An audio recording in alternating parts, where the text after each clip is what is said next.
Let's talk about the man himself, though, as thousands of mourners, including international visitors, are expected in Mbombela this morning to pay their final respects to former Deputy President David Dabede Mabuza.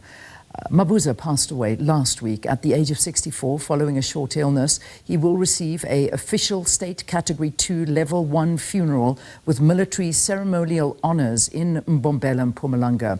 His private burial service will then take place at Barberton. To look at Mabuza's legacy, we are joined virtually by Professor Somadoda Fikeni, Public Service Commission Chair and former political analyst.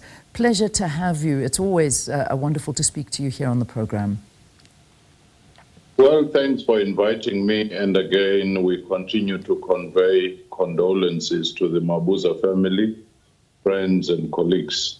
Certainly. And Prof, as I tell viewers at any time, as soon as anything happens, that the body will leave the house and be transported to the burial site, or not the burial site, to where the ceremony is. We certainly will take that live. So, Prof, I know that you'll be understanding of that one. But I want to begin by asking you your views on the cat, Didi Mabuza, former deputy president. Many words calling him elusive, some saying an absolute brilliant political mind. People talk of him as being very timeous in his way, immaculate in his thinking. What do you remember him for? I mean, how would you describe him? Well, this is a very astute political figure who was quite bright and brilliant. And we should remember that he spent his entire life, from the student life to teaching career up to full professional political life, being a political figure, from student politics to union politics of teachers. And that perhaps is what gave him that astuteness, that agility and strategic thinking. And he was not really a very much ideological person, but a very pragmatic person, analyze that situation and act on it.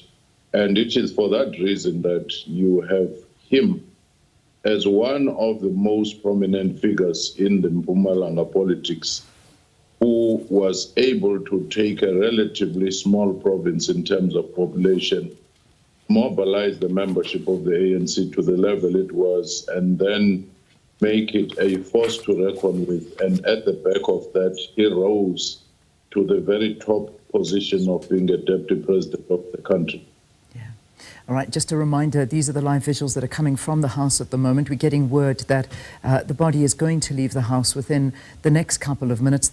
Obviously, the gates are open. We can see there's a lot of movement. Tumelo is there. He will let us know once we are ready to cross to him, but we're going to keep these visuals on the screen just to make sure that we don't miss anything.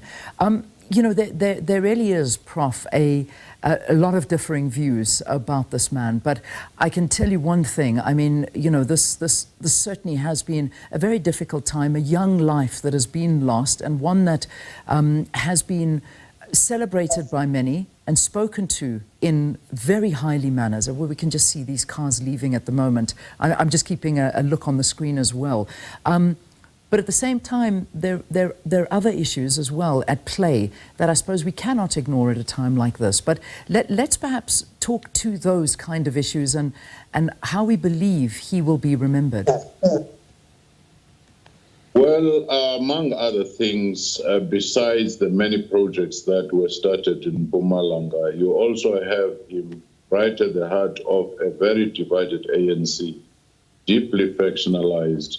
And he played that game very well within the province and outside until, of course, was no longer able to have the energy to sustain that. The other one were various allegations of corruption, but those didn't seem to stick to the extent that he was taken before court. There were media articles, there were several other things. And the other reports that he might have been very much ruthless at times in dealing with the opponents. But overall, though, because he was such a complex figure, there were such contradictions, and there were weak points and strong points in his particular profile and character. And that in itself is one which makes him a very consequential politician, especially in the conference Nasrec, which brought Cyril Ramaphosa to power, therefore defeating, the other faction, which was seen to be closer to former President Jacob Zuma. So those are all what defined D.D. Mabuza, and quite a complex figure. Yeah, let's talk about his contributions to Mpumalanga during his tenure, because it certainly was a lot, and many praised him for the development that he did. And let's focus on the development within Mpumalanga, his passion being education, and how we saw that a lot of it had grown under his leadership, and many looking at Mpumalanga and saying that he revolutionized what it looks like and what it stands for right now. Certainly, Mpumalanga was relatively marginal, and in population terms, it was equally marginal. But once he moved in, you do have a footprint of many educational projects, schools being built, and the infrastructure coming into Mpumalanga. And he was arguing the case of Mpumalanga and the mining, that it was actually a province that should leverage on that. And one other thing that we don't often mention is that he established some relatively close relationship with traditional leadership, him coming also from a traditional base. And that made it easier for him to consolidate and therefore reach into the rural areas of Mpumalanga. We talk about the rural areas of Mpumalanga, and I suppose it is a difficult time. It is the day of his funeral. It is a moment where we paying respects to him and we're thanking him for the work that he did do. But it does come at a time as well where many are looking back and seeing some of the wrongs that were done, particularly when you talk about the rural areas. And we speak about a lot of environmentalists accusing Mabuza of orchestrating land scams involving inflated prices, which is a very difficult one. The case was civil and not criminal.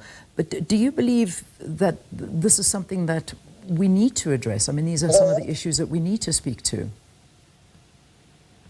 As a country in general, as we face the national dialogue that is imminent, we need to address the fact that South Africa at one point started very well, and as such was able to even take us from a very bankrupt apartheid system which had no money into paying our debts, into having reserves and having an economic growth that was at a tight distance of 6%.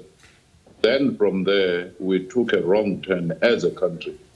Patronage, corruption became a defining feature. And one of the key drivers of that was the issue of factionalism. And it became a cancer, and that defined patronage. And competence was no longer important for many of the leaders rather than loyalty. So it is within that particular context, which is still choking the country up to this current moment, that we see simple allegations from the police and, allegations that some are working with criminal elements.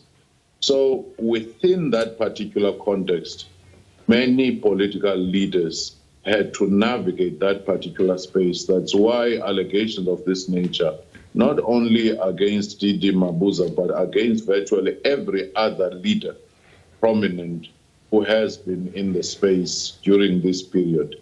So the reconstruction process and the turning from the off-ramp we have taken back to the highway that we started with will have to address this, not looking at the individual figures, but also looking at the structural, systemic issues as to how could we allow this to happen. One of those is precisely the point of how are branches formed, what is the nature of the internal democratic political parties, how are leaders selected, should there be no threshold as to who should be in the list. Two things, a cancer in the country, the list and the tenders, have almost destroyed the dream that we started with. Well, indeed, Very powerful words to wrap this conversation on. Prof, thank you very much for talking to us here this morning, and I think bringing the national dialogue into it and trying to wrong many issues is one thing that I hope is going to be focused on. Professor Somadoda Fikeni, Public Service Commission Chair and former political analyst, looking at the legacy of former Deputy President Didi Mabuza.